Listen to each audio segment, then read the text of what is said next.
Sir, ಸನ್ಮಾನ್ಯ ಈ ರಾಜ್ಯದ ಮುಖ್ಯಮಂತ್ರಿಗಳಾಗಿರುವಂಥ ಸಿದ್ದರಾಮಯ್ಯನವರು ನಾಳೆ 7ನೇ ತಾರೀಕಿಗೆ ಬಜೆಟ್ ಮಂಡನೆ ಮಾಡಲಿದ್ದಾರೆ. ಅದಕ್ಕೆ ಪೂರ್ವಭಾವಿಯಾಗಿ ಸದನಗಳ ವಿಧಾನಮಂಡಲದ ಸತ್ಸಂಪ್ರದಾಯದ ಪ್ರಕಾರ ಸನ್ಮಾನ್ಯ ರಾಜ್ಯಪಾಲರು ಇವತ್ತು ಜಂಟಿ ಸದನವನ್ನು ಉದ್ದೇಶಿಸಿ ಭಾಷಣ ಮಾಡುತ್ತಿದ್ದಾರೆ.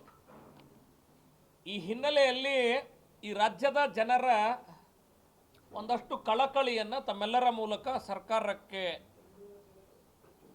ತಿಳಿ ಹೇಳುವ, ಬಡಿದೆಬ್ಬಿಸುವ, ಕೇಳದೇ ಇದ್ದರೆ ವಿರೋಧ ಅನಿವಾರ್ಯ ಅನ್ನುವಂಥ ಎಚ್ಚರಿಕೆಯನ್ನು ಕೊಡುವ ಸಲುವಾಗಿ ಈ ಒಂದು ಪತ್ರಿಕಾಗೋಷ್ಠಿಯನ್ನು ಕರೆಯಲಾಗಿದೆ.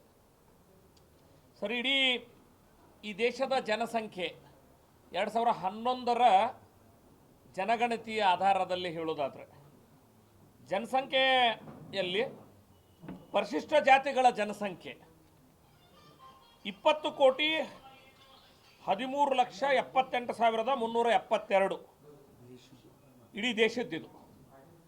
ಅಂದರೆ 16.6% ಪಾಪ್ಯುಲೇಷನನ್ನು 16.6%. ಪರಿಶಿಷ್ಟ ಪಂಗಡದ ಜನಸಂಖ್ಯೆ ಈ ದೇಶದ್ದು 10,42,81,034. ಅಂದರೆ ಒಟ್ಟು ದೇಶದ ಜನಸಂಖ್ಯೆ 8.6%. ಇದು 2011 ಸೆನ್ಸಸ್ ಪ್ರಕಾರ. ಇವತ್ತಿನ ಜನಸಂಖ್ಯೆಗೆ ಆಧಾರವಾಗಿ ತೊಗೊಂಡ್ರೆ ಭಾಳ ದೊಡ್ಡ ಪ್ರಮಾಣದಲ್ಲಿ ಈ ಜನಸಂಖ್ಯೆ ಹೆಚ್ಚಾಗಿದೆ. ವೆರಾಸ್ ಕರ್ನಾಟಕದ ನೋಡಿದಾಗ ಪರಿಶಿಷ್ಟ ಜಾತಿಗಳ ಜನಸಂಖ್ಯೆ 1,04,74,992. 2011 ಸೆನ್ಸಸ್ ಕರ್ನಾಟಕದ ಪರಿಶಿಷ್ಟ ಜಾತಿಯ ಜನಸಂಖ್ಯೆ ಪರ್ಸೆಂಟೇಜ್ ವೈಸ್ ನ್ಯಾಷನಲ್ ಅವರೇಜ್ಗಿಂತ ಜಾಸ್ತಿ 17.15%. National average is 16.6%. ಅದೇ ರೀತಿ ಪರಿಶಿಷ್ಟ ಪಂಗಡಗಳ ಜನಸಂಖ್ಯೆ ಕರ್ನಾಟಕ ರಾಜ್ಯದಲ್ಲಿ 42,48,978, 6.95%. ಇದೆಲ್ಲವನ್ನು ಮನಗೊಂಡು ಕರ್ನಾಟಕ ರಾಜ್ಯದಲ್ಲಿ 24.1%. ವಿಶೇಷವಾಗಿ ಶೆಡ್ಯೂಲ್ ಕಾಸ್ಟ್, ಶೆಡ್ಯೂಲ್ ಟ್ರೈಬಿನ ಜನರ ಉದ್ಧಾರಕ್ಕಾಗಿ, ಅವರ ಅಭಿವೃದ್ಧಿಗಾಗಿ, ಅವರ ಶಿಕ್ಷಣಕ್ಕಾಗಿ, ಅವರ ಜೀವನ ಮಟ್ಟದ ಸುಧಾರಣೆಗಾಗಿ ಯೋಜನೆ ಮಾಡಬೇಕು ಅಂಥೇಳಿ ಹಿಂದೆ ಕರ್ನಾಟಕ ಸರ್ಕಾರದಲ್ಲಿ ಇದೇ ಸಿದ್ದರಾಮಯ್ಯನವರು ಇದ್ದಾಗ, ಅಂದರೆ ಇದು 5ನೇ ಪಂಚವಾರ್ಷಿಕ ಯೋಜನೆಯಲ್ಲಿ ಆರಂಭ ಆಗ್ತದೆ. SCPTSP ಯೋಜನೆ ಚರ್ಚೆ ಆರಂಭ ಆಗಿದ್ದು 5ನೇ ಪಂಚವಾರ್ಷಿಕ ಯೋಜನೆ ಒಳಗೆ. ಅದು ಕಾರ್ಯರೂಪಕ್ಕೆ ಬಂದು ಒಂದು ಶೇಪಿಗೆ ಬರಬೇಕಾದ್ರೆ 7ನೇ ಪಂಚವಾರ್ಷಿಕ ಯೋಜನೆ ಬೇಕಾಯ್ತು. ಅಂದರೆ 2 ಪಂಚವಾರ್ಷಿಕ ಯೋಜನೆಗಳು ಬೇಕಾದವು. ಭಾಳ ಸೂಕ್ಷ್ಮವಾಗಿ ಹೇಳ್ತಿದ್ದೀನಿ. ಸಂವಿಧಾನದ ರಚನೆಯ ಸಂದರ್ಭದೊಳಗೆ ಭಾಳ ಸ್ಪಷ್ಟವಾಗಿ ಶೆಡ್ಯೂಲ್ ಕಾಸ್ಟ್ ಮತ್ತು ಶೆಡ್ಯೂಲ್ಡ್ ಟ್ರೈಬ್ಸ್, ಶೆಡ್ಯೂಲ್ಡ್ ಇವೆರಡು ಯಾಕೆ ಮಾಡಿದ್ರು? ಯಾರು ನಮ್ಮ ಸಮಾಜದಲ್ಲಿ ತುಳಿತಕ್ಕೊಳಗಾಗ್ಯಾರ, ಯಾರು ಮೇಲೆತ್ತಬೇಕಾದಂಥ ಅಗತ್ಯತೆಯಲ್ಲಿದ್ದಾರೆ, ಅವರನ್ನು ಮೇಲೆತ್ತುವಂಥ ದೃಷ್ಟಿಯಿಂದ ಸಂವಿಧಾನದಲ್ಲೇ ಪ್ರೊವಿಷನ್ ಮಾಡಿದ್ರು schedule caste and schedule tribes. ಇವರು ಉದ್ಧಾರಕ್ಕಾಗಿ 5ನೇ ಪಂಚವಾರ್ಷಿಕ ಯೋಜನೆ ಬರುವವರೆಗೂ ಕಲ್ಪನೆ ಇರಲಿಲ್ಲ ಈ ಕಾಂಗ್ರೆಸ್ನವ್ರಿಗೆ. ಸಂವಿಧಾನದ ಕರ್ತೃ ಬಾಬಾ ಸಾಹೇಬ್ ಅಂಬೇಡ್ಕರ್ರು ಸಂವಿಧಾನ ರಚನೆ ಸಂದರ್ಭದಲ್ಲಿ ಈ ಸಮುದಾಯಗಳಿಗೆ ವಿಶೇಷ ಒತ್ತು ಕೊಡಬೇಕು ಅಂತೇಳಿ ಶೆಡ್ಯೂಲ್ ಮಾಡಿಸಿದ್ರು ಕೂಡ 5ನೇ ಪಂಚವಾರ್ಷಿಕ ಯೋಜನೆ ಬರುವವರೆಗೂ ಚರ್ಚೆನೇ ಆಗಲಿಲ್ಲ. 7ನೇ ಪಂಚವಾರ್ಷಿಕ ಯೋಜನೆ ಬರುವವರೆಗೂ SCPTSP ಆಗಲಿಲ್ಲ. ಬಹಳ ದೊಡ್ಡದಾಗಿ ಸಿದ್ದರಾಮಯ್ಯನವ್ರು ಹೇಳಿದ್ರು, ಹಿಂದೆ ನನಗೆ ಮುಖ್ಯಮಂತ್ರಿ ಆಗಿರೋ ಸಂದರ್ಭದೊಳಗೆ SCPTSPಗೆ ಒಂದು ಕಾಯ್ದೆ ತಂದಿದ್ದೀನಿ ಅಂತ. ಇರೋ SCPTSP ಯೋಜನೆಗಳಿಗೆ ಒಂದು ಕಾಯ್ದೆ ರೂಪಿಸುವಂಥ ಕೆಲಸ ಮಾಡಿದ್ರು. ಅದ್ರ ಬಗ್ಗೆ ನಾವು ಭಾಳ ದೊಡ್ಡದಾಗಿ ಮಾಡಿದ್ದೀನಿ ಅಂತ ಜಂಬ ಕಚ್ಚಿಕೊಳ್ಳುವಂಥ ಅಗತ್ಯ ಅದಂತ ನಾ ಏನು ಭಾವಿಸೋದಿಲ್ಲ. ಆದರೆ ಭಾಳ ಸ್ಪಷ್ಟವಾಗಿ ಸರ್, ಆ ರೀತಿ ಕಾಯ್ದೆ ಮಾಡಿರುವಂಥ ವ್ಯಕ್ತಿ 2 ಬಜೆಟ್ ಈಗಾಗಲೇ ಮಂಡನೆ ಮಾಡಿದ್ದಾರೆ, 3ನೇ ಬಜೆಟ್ ಮಂಡನೆ ಮಾಡಲಿಕ್ಕೆ ಹೊರಟಿದ್ದಾರೆ. ಭಾಳ ದೊಡ್ಡದಾಗಿ ಹೇಗಾದರೂ ಮಾಡಿ ಅಧಿಕಾರಕ್ಕೆ ಬರಬೇಕು ಅಂತೇಳಿ ಗ್ಯಾರಂಟಿ ಯೋಜನೆಗಳನ್ನು ಅನೌನ್ಸ್ ಮಾಡಿರುವಂಥ ಸಿದ್ದರಾಮಯ್ಯನವರು ಇಡೀ ರಾಜ್ಯದ ಜನತೆಗೆ ಗ್ಯಾರಂಟಿ ಕೊಡ್ತೀನಿ ಅಂತ ಅನೌನ್ಸ್ ಮಾಡಿದ್ರು. ಗ್ಯಾರಂಟಿ ಯಾರಿಗೆ ಕೊಟ್ರ? ಅದರೊಳಗೆ ಯಾವುದೇ ಭೇದ ಭಾವ ಇರಲಾರ್ದೇ ಎಲ್ಲರಿಗೂ ಗ್ಯಾರಂಟಿ ಕೊಡೋ ಕೆಲಸ ಮಾಡ್ರ. ಅದರ ದುರ್ದೈವ ಏನಂದ್ರೆ SC ST ಜನಾಂಗಗಳಿಗೆ ಗ್ಯಾರಂಟಿ ಕೊಡ್ತೀನಿ ಅಂದ್ರೆ ಅವರು SCPTSP ಯೋಜನೆಯಿಂದ ಹಣ ತೋಡ್ತೀನಿ ಅಂತ ಹಠಕ್ಕೆ ಬಿದ್ದ. ಸರ್, ಹತ್ತತ್ರ 12,000 ಕೋಟಿ ಹಣವನ್ನು ಮೊದಲೇ ಬಜೆಟ್ನೊಳಗೆ ಎರಡನೇ ಬಜೆಟ್ನೊಳಗೆ 13,000 ಕೋಟಿಯಷ್ಟು 14,000 ಕೋಟಿಯಷ್ಟು ಎರಡನೇ ಬಜೆಟ್ನೊಳಗೆ ನೋಡ್ರಿ ಅವ್ರದ್ದು ನಿಲ್ಲಕತ್ತಿಲ್ಲ. 25,000 ಕೋಟಿ ಈಗಾಗಲೇ ದಲಿತೋದ್ಧಾರಕ್ಕಾಗಿ ಇಟ್ಟಿರುವಂಥ ಹಣವನ್ನು ಅವರು ನುಂಗಿ ಹಾಕ್ಯಾರ ಗ್ಯಾರಂಟಿ ಹೆಸರಿನೊಳಗೆ, ಜನಪ್ರಿಯತೆ ಹೆಸರಿನೊಳಗೆ. ಈಗ ಮತ್ತೆ ಹತ್ತತ್ರ 14,488 ಕೋಟಿಗೂ ಮಿಕ್ಕಿ ಹಣವನ್ನು ತೋಳ್ತೇವೆ ಅಂತ ಪ್ರಪೋಸ್ ಮಾಡ್ಯಾರ ನಾಳೆ ಬಜೆಟಿಗೆ ಪ್ರಪೋಸ್ ಮಾಡ್ಯಾರ. ಅಂದ್ರೆ ಹೆಚ್ಚು ಕಡಿಮೆ 25,000 ಕೋಟಿ ನುಂಗ್ಯಾರ, ಮತ್ತು 15,000 ಕೋಟಿ ರೂಪಾಯಿ ದಲಿತರು ನುಂಗಾಕ್ ಹೊರಟ್ರ. ಈ ಹಣ ಯಾವುದಕ್ಕೆ ಹೋಗ್ಬೇಕಾಗಿತ್ತು ಸರ್? ಈ ಹಣ ದಲಿತೋದ್ಧಾರ ಅಂದ್ರೆ ಆ ಮಕ್ಕಳ ಶಿಕ್ಷಣಕ್ಕಾಗಿ ಹೋಗ್ಬೇಕಾಗಿತ್ತು. ದಲಿತೋದ್ಧಾರ ಅಂತ ಹೇಳಿದ್ರೆ ಆ ಮಕ್ಕಳ ಸ್ಕಾಲರ್ಶಿಪ್ಪಿಗೆ ಹೋಗ್ಬೇಕಾಗಿತ್ತು.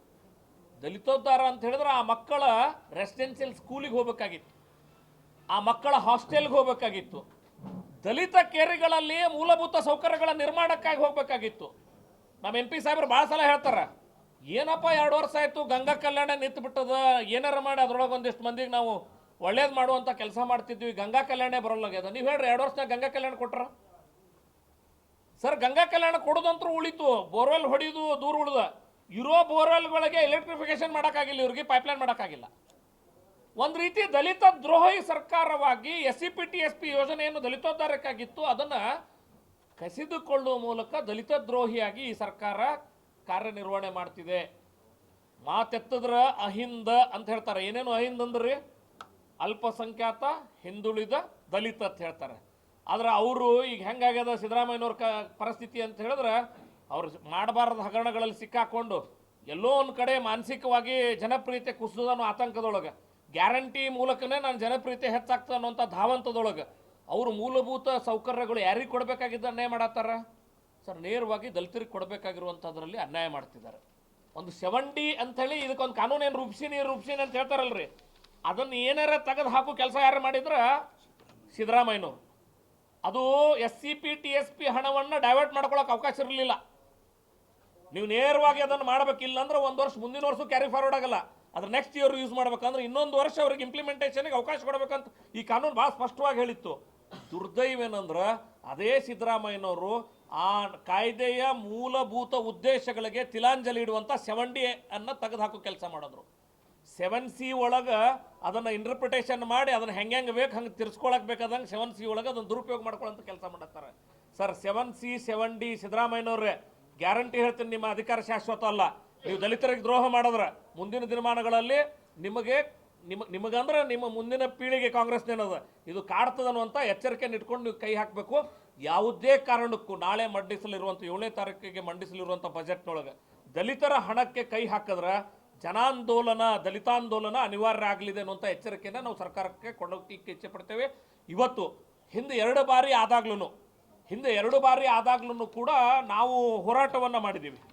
ಸ್ವತಃ ನಿನ್ನೆ ಹಲವಾರು ದಲಿತ ಸಂಘಟನೆಗಳು 70ಕ್ಕಿಂತ ಹೆಚ್ಚು ಅಲ್ವಾ ಅಣ್ಣಪ್ಪನವರು 70ಕ್ಕಿಂತ ಹೆಚ್ಚು ದಲಿತ ಸಂಘಟನೆಯವರು ದುಂಡು ಮೇಜಿನ ಸಭೆ ಮಾಡ್ಯಾರ ಬೆಂಗಳೂರಿನೊಳಗೆ. ದುಂಡು ಮೇಜಿನ ಸಭೆ ಮಾಡಿ ನಾವು ಆಂದೋಲನ ಮಾಡ್ತೀವಿ, ಸರ್ಕಾರ ಕಿತ್ತೊಗೆಯವರೆಗೂ ನಿಲ್ಸಲ್ಲ ಅಂತ ಹೇಳ್ಯಾರ. ಆ ಆಂದೋಲನಕ್ಕೆ ನಾವು ಬೆಂಬಲ ವ್ಯಕ್ತಪಡಿಸ್ತೀವಿ. ಫಸ್ಟ್ ನಾವು ಜೊತೆಗೆ ನಿಲ್ತೇವೆ. ಖಂಡಿತವಾಗಿಯೂ ಸಿದ್ದರಾಮಯ್ಯನವರ ದಯವಿಟ್ಟು ನಾಳೆ ಬಜೆಟ್ನೊಳಗೆ ಅದನ್ನು ಹಿಂತಕೊಳ್ಳೋ ಕೆಲಸ ಮಾಡಬೇಡ್ರಿ. ಅಕಸ್ಮಾತ್ ಏನಾದರೂ ದಲಿತರ ಹಣಕ್ಕೆ ನೀವು ಕೈ ಹಾಕಿದ್ದಾದ್ರೆ ಖಂಡಿತ ಆ ಶಾಪದಲ್ಲಿ ನಿಮ್ಮ ಸರ್ಕಾರ ಮುಳುಗ್ತದೆ ಅನ್ನುವಂಥ ಎಚ್ಚರಿಕೆಯನ್ನು ಕೊಡ್ತೇವೆ. ಜನಾಂದೋಲನ ಮಾಡ್ತೇವೆ ಅನ್ನುವಂಥ ಎಚ್ಚರಿಕೆಯನ್ನು ಕೂಡ ಈ ಸಂದರ್ಭದಲ್ಲಿ ಕೊಡ್ತೇವೆ. ಈ ಒಂದು SCPTSP ಬಗ್ಗೆ ಮೊನ್ನೆ ಭಾಳ ದೊಡ್ಡ ಚರ್ಚೆ ಶುರು ಆಗಿರುವಂಥ ಸಂದರ್ಭದಲ್ಲಿ ನಿಮ್ಮೆಲ್ಲರಿಗೂ ಗೊತ್ತಿರಲಿ, ಈ ಹಣದ ದುರ್ಬಳಕೆ ಮಾಡಬಾರ್ದಂದಾಗ MA ಚರ್ಮದ ದಲಿತ ದ್ರೋಹಿ ಸರ್ಕಾರದ ವಿರುದ್ಧ ಜನಾಂದೋಲನ ಅಂತ ಒಬ್ರು ಪ್ರಸ್ತಾವನೆ ಇಟ್ಟರು. ಪಾಪ ಇನ್ನೊಬ್ರು ಬಂದು ಏನು ಹೇಳಿದ್ರು, ಸರ್ MAಗೆ ಯಾಕೆ ಅಪಮಾನ ಮಾಡ್ತೀರಿ ಅಂತ. ಈ ಸರ್ಕಾರವನ್ನು ದಯವಿಟ್ಟು ನೀವು MAಗೆ ಹೋಲಿಸ್ಬೇಡ್ರಿ. MA ಚರ್ಮದ ಸರ್ಕಾರ ಅಂತ ಹೇಳಿದ್ರೆ MAಗೂ ಅಪಮಾನ ಆಗುತ್ತೆ.